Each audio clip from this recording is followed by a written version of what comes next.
I saw the South African president running his mouth. This little girl. Somebody hold me back. Somebody hold me back right now. You would think the spokesperson for a global superpower would understand basic diplomatic discipline. But no, here you are talking recklessly about the leader of a sovereign nation you clearly know nothing about. Let's get this straight. South Africa didn't insult America. South Africa stated facts. You escalated it because you're intoxicated by proximity to power and suddenly believe that you can speak to other nations like they are interns in your press room. You're overstepping. And yes, you could have communicated this 10 times better. Instead, you delivered a cheap shot because you assumed that South Africa wouldn't respond. Wrong country, wrong people, wrong time. We have accommodated your delegation graciously. We didn't have to. In fact, if it were up to me, I would have sent your G20 documentation through the same platforms your president prefers to govern from. But South Africa has class. South Africa understands protocol. And South Africans have respect, even when others don't. And since you suddenly have time to throw commentary at countries minding their own business, maybe invest some of that energy into the issues inside your own borders. For example, those Epstein files your government keeps dodging, the world is waiting. An unscrubbed version would be most useful, s'il vous plaît. Transparency is a bare minimum from a country that loves calling itself the global moral compass. If your administration has nothing to hide, then release everything. Prove it. Clean the house. Shine light on the rot instead of picking fights with the nations that are not even bothering you. And we also know what is happening in your own backyard. Your citizens are struggling. America is stressed, sick, hungry, and drowning in crisis that your press briefings cannot disguise. We see it every day. Maybe start by restoring the basic support systems that your people rely on, like food assistance, instead of stripping resources from the poor while funneling more power and more protection toward the billionaire class that you are busy insulating, allegedly. But let's get this straight. South Africa is not America. We are not desperate for validation, and we are not threatened by your discomfort with our progress.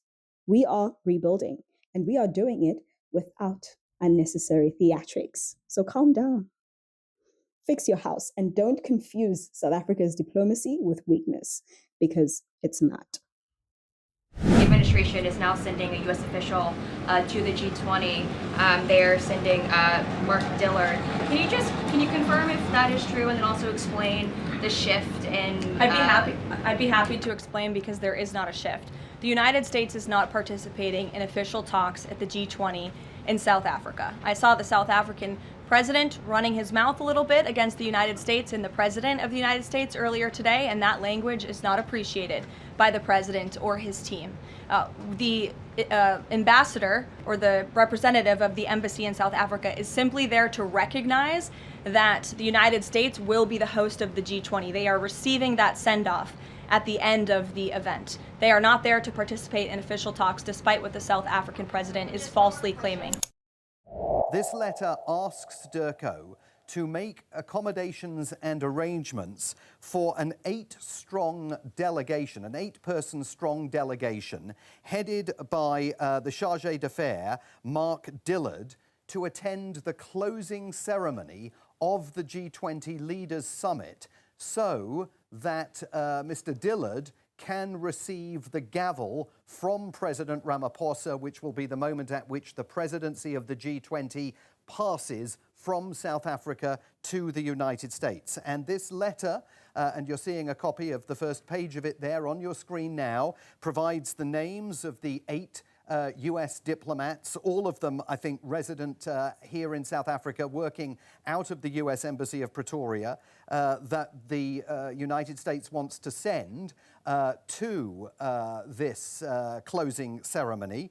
The letter asks for accreditation for them, plus accreditation for their support staff, It asks for security support from the South African authorities so that the delegation can travel to Nasrec with security. They ask for access and parking for vehicles at Nasrec. They ask for motorcade support from the South African Police Service and Metro Police, and assistance with canine and explosive ordnance disposal sweeps for the motorcade vehicles at the US Embassy facility. They also even provide their passport information for those 8 people that they want to send to the closing ceremony to the South African authorities so they can begin the process of making arrangements for them to attend the summit. The Trump administration has concluded that actually someone's really got to show up at Nasrec to take the gavel from President Ramaphosa at the end of this summit, because otherwise, when would the American presidency of the G20 actually begin so that President Trump could go on to start making arrangements for the Leaders' Summit to be held in Florida in a year's time? You know, that gavel passing, it's ceremonial, but it actually has procedural importance at the end of every G20 summit. This does not indicate at all that the United States intends to play any role in the discussions that will be taking place on Saturday and Sunday. As I've often said, boycott politics never work. It's always best to be inside the tent than being outside of the tent.